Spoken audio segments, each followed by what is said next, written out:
ఎన్ని పునస్కారాలు చేసుకున్నా, ఎన్ని శాంతియుతమైనటువంటి పరిస్థితులు చేసుకున్నా, చెప్పండి గట్టిగా, ఎన్ని విధాలుగా మనం కలిగి ఉన్నా మనకి మరణం అనేది ఖచ్చితంగా తథ్యం. లాజర్ని దేవుడు బతికిచ్చాడు, మంచిదే. బతికిచ్చాడా? బ్రతికిస్తే లాజరు చచ్చిపోకుండా ఉన్నాడా అంటే చచ్చిపోయాడా లేదమ్మా లాజరు? అట్లాగే ఉన్నాడు, ఇప్పుడు కూడా లేడు, చచ్చిపోయాడు. ఒకవేళ దేవుడు తన మహిమ కోసం రోగాలే తీసేయచ్చు, క్యాన్సర్లే తీసేయచ్చు, జబ్బులే నయం చేయొచ్చు. తన మహిమ కోసం, నిర్ధారణ కోసం. మన ఒక అమ్మాయి దైవాలరావులో ఈరోజు మన సంఘం ఒకటి కట్టబడిందంటే 21 రోజు అన్నం నీళ్ళు లేకుండా మంచం మీద పడిపోతే శరీరం నిండా పుండ్లు పడిపోయి ఆ వేసినటువంటి ఆ యొక్క దాన్ని ఏమంటారంటే పరుపు కూడా అంతకపోయిన పరిస్థితులు ఆ అమ్మాయి జీవితంలో ఉన్నాయి. ఎవరో ఏదో చూశారు, నా దేవుని బిడ్డలారా, చూసి పాస్టర్ గారు మీరు మా దగ్గరకు వచ్చి ప్రార్థన చేయగలుగుతారా? మాది బ్రదరన్ సావాసం, మా దాంట్లో స్వస్థతలు ఉండవు, అద్భుతాలు మేము నమ్మము. మీరు చేస్తున్నారు కాబట్టి, మీ వలన దేవుడు జరిగిస్తున్నాడు కాబట్టి మీరు తప్పక మా దగ్గరకు వచ్చి ప్రార్థన చేస్తారంటే మనం మొత్తానికి ప్రార్థన చేసామండి. ప్రార్థన చేస్తే దేవుడు మొత్తానికి ఆ పిల్ల 21 రోజు అన్నం నీళ్ళు లేని అమ్మాయి వేడి నీళ్ళు తాగటం, గంజి తాగటం, తర్వాత చెప్పండి గట్టిగా జావ తాగటం, తర్వాత అన్నం తినటం, తర్వాత లేచి ఊరు మొత్తం 7 సంవత్సరాలు తిరిగింది. చప్పట్లు కొట్టి దేవుని నామం మహిమపడతాం గట్టిగా. అమ్మ ఎన్ని సంవత్సరాలు తిరిగింది? 7 సంవత్సరాలు తిరిగిన తర్వాత మరలా కొన్ని రోజులకి క్షణం మరలా క్షీణించిపోవడం ప్రారంభమైంది. ఇక చివరికి ఆ అమ్మాయి మరణాన్ని ఎవరూ ఆపలేదు. ఈ 7 సంవత్సరాలలోనే దేవుడు తన సంఘాన్ని స్థాపించుకోవటం, ఆ అమ్మాయి ద్వారా మన పరిచర్య అక్కడ కట్టబడటం, మందిరం ఆయన చేసుకోవాల్సిన కార్యం ఆయన చేసుకున్నాడు. దేవునికి స్తోత్రం కలుగును గాక.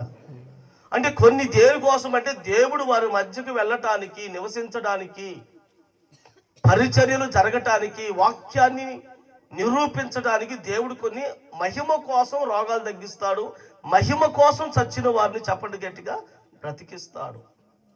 అందులో విశేషమేమి లేదు. మరలా మనం ఖచ్చితంగా రోగాన్ని పడవలసింది, ఏదో ఒక భారీన పడవలసింది. ఇందాక బైబిల్ నేను చదువుతున్నప్పుడు పక్షి వరలో పడినట్లుగా చేప, ప్రసంగి రాస్తాడు, చేప దాన్ని ఏమంటారు, ఆ గాలమునకు పడినట్లుగా ఏదో ఒక రోజు ఆపత్యనం ఖచ్చితంగా ప్రతి మనుషుడికి వస్తుంది. చేప అనుకునిద్దా నేను ఈరోజు పడతానని? చేప అనుకునిద్దా? అనుకోదు. పక్షి అనుకునిద్దా ఈరోజు నేను వేటగాడి చేతిలో పడిపోతాను, వేటగాడి చేతిలో పడిపోతాను అని అనుకునిద్దా? అవి చక్కగా ఏ రోజు కాలకృత్యాలు, ఏ రోజు పనులు, ఏ రోజు ఆహారం సంపాదించుకోవడానికి వాటి పని అవి చేస్తూ ఉంటాయి. చేసే సమయంలో వేటగాడు ఏదో ఒకటి చేస్తాడు. చేసే సమయంలో వేటగాడు ఏదో ఒక ప్రయత్నం చేస్తాడు. అది చిక్కుకొని పోద్ది పాపం. అన్నీ చిక్కుకోవు, చెట్టు మీద ఉన్నవన్నీ చిక్కుకోవు, ఏదో ఒకటి ఖచ్చితంగా చిక్కుకుంటుంది. అంటే పక్షి చిక్కుకున్నట్లుగా వేటగాడి వరలో, గాలమునకు చేప చిక్కుకున్నట్లుగా ప్రసంగి అంటాడు, మనుషుడా నీకు కూడా ఆపద్దినం ఒకరోజు ఖచ్చితంగా నీకు చిక్కుతావు, జాగ్రత్త అని అంటాడు. ఈరోజు ఆయన కూర్చున్న మనం, కాకపోతే మనకంటే కొంచెం ముందుగా ఆయన చనిపోయాడు, వెళ్ళిపోయాడు. రేపు నువ్వు నేను ఇక్కడ నుంచున్న ప్రతి ఒక్కరం, కూర్చున్న ప్రతి ఒక్కరం, మనం ఎన్ని చెప్పండి అంతస్తులున్నా, ఎన్ని మేడల మిద్దెలున్నా, ధనమున్నా, బంధువు బలగమున్నా, పిల్లలున్నా, కుటుంబం ఉన్నా, సమాజంలో ఎన్ని ప్రఖ్యాతులు మన జీవితంలో ఉన్నా ఖచ్చితంగా ఒకరోజు నీవు కూడా మరణ వేదనలను రుచి చూడవలసిందే కదండి. నేను అంటాను, ఆ రాత్రి మెస్సాక చూడలేదేమో చనిపోబోయే ముందు. బైబిల్ చెప్తుంది మరణ వేదనలంట బహు భయంకరమైనవిగా ఉంటాయంట. ఆ మరణించేటప్పుడు ఆ సమయంలో ఎవరు చూస్తారు? లోపల పడే బాధ చెప్పండి. మనం పైన చూస్తాం కానీ, పైన పడుతున్న బాధను చూస్తాం కానీ, లోపల పడుతున్న బాధను ఎవరు చూడగలరు? చూడండి, మరణ వేదనలు బహు భయంకరంగా ఉంటాయి అంట. ఆ క్షణాలు, ఆ కొద్ది క్షణాలు, ఊపిరిపోయే క్షణాల్లో వర్ణాతీతంగా ఉంటుందంట మరణం. మరి నాగేశ్వరరావు గారు కూడా మరి ఆ మంచం మీద ఆయన ఎన్ని వేదన పొందాడో, ఎంత మరణ వేదన పొందాడో.